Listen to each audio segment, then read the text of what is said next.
நம்ம இஸ்ரோ 2025ல் 2 சேட்டலைட்டை ஸ்பேஸ்க்கு அனுப்பிச்சு வச்சுச்சு. அதுவும் தனித்தனியாக தான் அனுப்பிச்சிச்சு. அதோட ஸ்பெஷல் என்னன்னு நான் சொல்கிறேன். இப்போ இமேஜின் பண்ணி பாருங்கள், 500 கிலோமீட்டர் உயரத்தில் அதுவும் மணிக்கு ஆயிரக்கணக்கான கிலோமீட்டர் ஸ்பீடில் போயிட்டு இருக்க 2 பொருள். இங்கே பூமியில் வண்டியை பார்க் பண்ணுறது சில பேருக்குலாம் ரொம்ப கஷ்டம். ஆனால் இஸ்ரோ அதுவும் ஸ்பேஸில் பறந்துட்டு இருக்க 2 சேட்டலைட்டை ஒன்றா கனெக்ட் பண்ணியிருக்கு. அதை இஸ்ரோ கொஞ்சம் கொஞ்சமாக பக்கத்தில் கொண்டு வந்துச்சு. 15 மீட்ரு, 10 மீட்ரு, 3 மீட்டருன்னு அப்படியே ஒன்றோட ஒன்றா ஜாயின் பண்ணிட்டாங்க.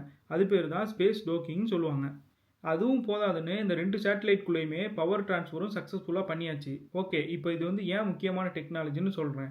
இன்னும் கொஞ்ச நாளில் இந்தியாவோட ஸ்பேஸ் ஸ்டேஷன் கட்டுறதுக்கு, நிலாவிலேருந்து சாம்பிள் கொண்டு வரதுக்கு, மனுஷங்களை ஆழமான ஸ்பேஸ் மிஷனுக்கு அனுப்பிச்சி வைக்கிறது, இது எல்லாத்துக்குமே தான் இந்த டோக்கிங் டெக்னாலஜி தேவை.